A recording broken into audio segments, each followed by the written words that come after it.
الحمدللہ رب العالمین والصلاة والسلام علی سید المرسلین اما بعد فاعوذ باللہ من الشیطان الرجیم بسم اللہ الرحمن الرحیم۔ ناظرین کرام، آج ہم سورہ البقرہ آیت نمبر 145 سے تفسیر قرآن کا سلسلہ شروع کریں گے۔ اللہ پاک قرآن مجید سورہ البقرہ آیت نمبر 145 میں ارشاد فرماتا ہے وَلَئِنْ أَتَيْتَ الَّذِينَ أُوتُوا الْكِتَابَ بِكُلِّ آيَةٍ مَا تَبِعُوا قِبْلَتَكَ وَمَا أَنْتَ بِتَابِعٍ قِبْلَتَهُمْ وَمَا بَعْضُهُمْ بِتَابِعٍ قِبْلَةَ بَعْضٍ وَلَئِنِ اتَّبَعْتَ أَهْوَاءَهُمْ مِنْ بَعْدِ مَا جَاءَكَ مِنَ الْعِلْمِ إِنَّكَ إِذًا لَمِنَ الظَّالِمِينَ۔ اللہ پاک فرماتا ہے، اور اگر تم ان کتابیوں کے پاس ہر نشانی لے آؤ تو بھی وہ تمہارے قبلے کی پیروی نہ کریں گے، اور نہ تم ان کے قبلے کی پیروی کرو، اور وہ آپس میں بھی ایک دوسرے کے قبلے کے تابع نہیں ہیں۔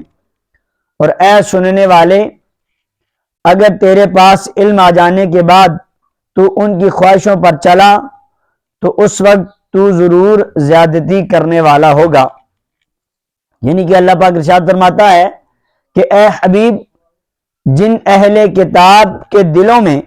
عناد اور سرکشی ہے، آپ ان کے پاس قبلے کی تبدیلی کے معاملے میں اپنی سچائی پر دلالت کرنے والی ہر نشانی لے آئیں تو بھی وہ آپ کے قبلے کی پیروی نہیں کریں گے، کیونکہ ان کا آپ کی پیروی نہ کرنا کسی شبہے کی وجہ سے نہیں جسے دلیل بیان کر کے زائل کیا جا سکے، بلکہ وہ آپ سے عناد اور حسد کرنے کی وجہ سے ایسا کر رہے ہیں، حالانکہ وہ اپنی کتابوں میں موجود آپ کی یہ شان جانتے ہیں کہ قبلے کی تبدیلی کے معاملے میں آپ حق پر ہیں۔ وَمَا أَنْتَ بِتَابِعٍ قِبْلَتَهُمْ، اس آیت میں یہودیوں کے قبلے کی پیروی سے منع کیا گیا۔ اس سے یہ بھی معلوم ہو گیا کہ اب قبلہ منسوخ نہ ہوگا، لہٰذا اہل کتاب کو اب یہ امید نہیں رکھنی چاہیے کہ حضور علیہ السلام ان میں سے کسی کے قبلے کی طرف رخ کریں گے۔ وَمَا بَعْضُهُمْ بِتَابِعٍ قِبْلَةَ بَعْضٍ، یعنی اے حبیب صلی اللہ علیہ وسلم، اہل کتاب آپ کی مخالفت کرنے میں تو متفق ہیں، لیکن قبلہ کے معاملے میں یہ خود بھی ایک دوسرے کے مخالف ہیں، اور جس طرح ان سے یہ امید نہیں کی جا سکتی کہ وہ آپ سے متفق ہو جائیں، اسی طرح ان کے آپس میں متفق ہونے کی بھی کوئی امید نہیں کی جا سکتی۔ یاد رہے کہ یہود و نصارہ دونوں بیت المقدس کو قبلہ مانتے ہیں، مگر یہودی صخرہ کو اور عیسائی اس کے مشرق کی مکان کو قبلہ مانتے ہیں۔ وَلَئِنِ اتَّبَعْتَ أَهْوَاءَهُمْ، اور اگر تو ان کی خواہشوں پر چلا، یہ امت کو خطاب ہے کہ خانہ کعبہ کے قبلہ ہونے کے بعد اگر کسی نے بیت المقدس کو قبلہ بنایا تو وہ ظالم ہے۔ اس سے معلوم ہوا کہ عالم کا گناہ جاہل کے گناہ سے زیادہ خطرناک ہے، کیونکہ یہاں بطور خاص علم کے بعد نافرمانی پر وعید بیان کی گئی ہے۔ حضرت زیاد بن حدیر رضی اللہ عنہ فرماتے ہیں کہ مجھ سے حضرت عمر فاروق اعظم رضی اللہ عنہ نے فرمایا، کیا جانتے ہو کہ اسلام کو کیا چیز ڈاتی، یعنی اسلام کی عزت لوگوں کے دلوں سے دور کرتی ہے؟ میں نے کہا نہیں۔ تو آپ رضی اللہ عنہ نے فرمایا کہ اسلام کو عالم کی لغزش، منافق کا قرآن میں جھگڑنا اور گمراہ کن سرداروں کی حکومت تباہ کرے گی۔ اس حدیث پاک کی شرح میں مفتی احمد جرح نعیمی رحمۃ اللہ تعالی علیہ فرماتے ہیں، جب علماء آرام طلبی کی بنا پر کوتاہیاں شروع کر دیں، مسائل کی تحقیق میں کوشش نہ کریں اور غلط مسئلے بیان کریں، بے دین علماء کی شکل میں نمودار ہو جائیں، بدعتوں کو سنتیں قرار دیں، قرآن کریم کو اپنی رائے کے مطابق بیان کریں اور گمراہ لوگوں کے حاکم بنیں اور لوگوں کو اپنی اطاعت پر مجبور کریں، تب اسلام کی حیت لوگوں کے دلوں سے نکل جائے گی، جیسا کہ آج کل ہو رہا ہے۔ بعض نے فرمایا کہ عالم کی لغزش سے مراد ان کا فسق و فجور میں مبتلا ہو جانا ہے۔ اب یہاں سے یہ بات بھی معلوم ہوئی کہ عالم کا جاہلوں کی خوشامد کرنا اور ان کے تابع بن جانا تباہی کا باعث ہے۔ علماء کو امراء سے دور ہی رہنا چاہیے تاکہ ان کی خوشامد نہ کرنی پڑے۔ حضرت عبداللہ بن عباس رضی اللہ عنہ سے روایت ہے، رسول اللہ صلی اللہ علیہ وسلم نے ارشاد فرمایا، میری امت کے کچھ لوگ دین سیکھیں گے اور قرآن پڑھیں گے اور کہیں گے کہ ہم امیروں کے پاس جائیں گے اور ان سے دنیا لے آئیں گے، البتہ اپنا دین بچا لیں گے، لیکن ایسا نہ ہو سکے گا جیسے ببول کے درخت سے کانٹے ہی چنے جاتے ہیں، ایسے ہی امیروں کے قرب سے نقصان ہی ہوگا۔ یعنی بتایا جا رہا ہے کہ علماء کو امراء کے پاس یعنی امیر لوگوں کے پاس، بادشاہ، وزراء اور بڑے بڑے افسران، بڑے بڑے لوگوں کے پاس نہیں جانا چاہیے، اس سے ان کا ہی اپنا نقصان ہوگا یا دین کا نقصان ہوگا۔ الذین آتیناہم الکتاب یعرفونہ کما یعرفون ابناءہم وَإِنَّ فَرِيقًا مِّنْهُمْ لَيَكْتُمُونَ الْحَقَّ وَهُمْ يَعْلَمُونَ۔ وہ لوگ جنہیں ہم نے کتاب عطا فرمائی ہے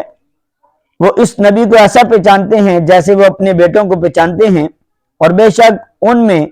ایک گروہ جان بوجھ کر حق چھپاتے ہیں۔ مراد یہ ہے کہ گزشتہ آسمانی کتابوں میں حضور علیہ السلام کے ایسے اوصاف واضح اور صاف بیان کیے گئے ہیں جن سے علماء اہل کتاب کو حضور علیہ السلام کے خاتم الانبیاء ہونے میں کچھ شک و شبہ باقی نہیں رہ سکتا، اور وہ حضور علیہ السلام کے اس منصب عالی کو کامل یقین کے ساتھ جانتے تھے اور جانتے ہیں۔ یہودی علماء میں سے حضرت عبداللہ بن سلام رضی اللہ عنہ مشرف با اسلام ہو یعنی کہ اسلام قبول کیا تو فاروق اعظم رضی اللہ تعالیٰ عنہ نے ان سے پوچھا، کیا اس آیت میں جو معرفت بیان کی گئی ہے اس کا کیا مطلب ہے؟ انہوں نے فرمایا کہ اے عمر، میں نے حضور علیہ السلام کو دیکھا تو بغیر کسی شک و شبہ کے فوراً پہچان لیا، اور میرا حضور علیہ السلام کو پہچاننا اپنے بیٹوں کو پہچاننے سے زیادہ کامل و مکمل تھا۔ حضرت عمر فاروق رضی اللہ عنہ نے پوچھا وہ کیسے؟ تو انہوں نے کہا کہ میرے آقا کریم صلی اللہ علیہ وسلم کے اوصاف تو ہماری کتاب توریت میں اللہ پاک نے بیان فرما دیے ہیں، جبکہ بیٹے کو بیٹا سمجھنا تو صرف عورتوں کے کہنے سے ہے، یعنی حضور علیہ السلام کی پہچان تو اللہ نے کرائی، لہٰذا وہ تو قطعی و یقینی ہے، جبکہ اولاد کی پہچان تو عورتوں کے کہنے سے ہوتی ہے۔ حضرت عمر فاروق رضی اللہ عنہ نے یہ سن کر ان کا سر چوم لیا۔ اب اس واقعے سے یہ بھی معلوم ہوا کہ غیر محل شہوت میں دینی محبت سے پیشانی چومنا جائز ہے۔ یہ بھی معلوم ہوا کہ حضور علیہ السلام کی صرف پہچان ایمان کا حصہ نہیں، کہ حضور کو جاننا پہچاننا ایمان کا حصہ نہیں، بلکہ حضور علیہ السلام کو ماننا ایمان کا حصہ ہے۔ جیسے یہودی حضور علیہ السلام کو پہچانتے تو تھے لیکن مانتے نہ تھے، اس لیے کافر ہی رہے۔ وَإِنَّ فَرِيقًا مِّنْهُمْ لَيَكْتُمُونَ الْحَقَّ، اور بے شک ان میں ایک گروہ حق چھپاتے ہیں۔ اہل کتاب علماء کا ایک گروہ توریت و انجیل میں مذکور حضور علیہ السلام کی نعت و صفت کو اپنے بغض و حسد کی وجہ سے جان بوجھ کر چھپاتا تھا، یہاں انہی کا بیان ہے۔ اس سے معلوم ہوا کہ حق کو چھپانا معصیت و گناہ ہے، اور حضور علیہ السلام کی عظمت و شان کو چھپانا یہودیوں کا طریقہ ہے، یعنی کہ میرے آقا کریم صلی اللہ علیہ وسلم کی جو شان ہے اس کو چھپانا، اس کو بیان نہ کرنا، یہ یہودیوں کا طریقہ ہے۔ حتیٰ کہ یہودیوں نے اپنی کتابوں کے اندر حضور علیہ السلام کے ہر اوصاف کو پڑھا، ہر شان کو پڑھا، لیکن اس کے باوجود انہوں نے چھپایا اور حضور کی شان کو بیان نہ کیا، اور پتہ چلا کہ حضور کو پہچاننا اتنا اہم نہیں جتنا ماننا اہم ہے۔ اب وہ پہچانتے تو تھے لیکن مانتے نہیں تھے، تو مانیں گے تب ہی آپ مسلمان ہوں گے۔ پہچانتے تو وہ بھی تھے، ان کو سارے صاف پتہ تھے، سب کچھ انہوں نے اپنی کتابوں کے اندر پڑھا تھا، لیکن پہچاننے کے باوجود مانا نہیں، حضور کی بات نہیں مانی، حضور کو نہیں مانا، اس وجہ سے وہ لوگ مسلمان نہیں ٹھہرے، وہ یہودی رہے، وہ نصرانی رہے، وہ کافر ہی رہے، وہ مسلمان نہیں ہوئے، کیونکہ وہ حضور کو پہچانتے تو تھے، مانتے نہیں تھے۔ اور آگے ہم نے جو بیان کیا، پتہ چلا کہ حضور کی شانوں کو چھپانا نہیں چاہیے، بلکہ حضور علیہ السلام کی شانوں کو بیان کرنا چاہیے، اور جو حق ہے اس کو بھی بیان کرنا چاہیے، اس کو بھی نہیں چھپانا چاہیے۔ ناظرین کرام، آج آپ نے سورہ البقرہ آیت نمبر 145 اور 146 کی آپ نے ترجمہ تفسیر سماعت فرمائی۔ انشاءاللہ کل اگلی ویڈیو میں اگلی آیات کی تفسیر کے ساتھ پھر آپ کے سامنے حاضر ہوں گا، تب تک کے لیے اجازت۔ السلام علیکم ورحمۃ اللہ وبرکاتہ۔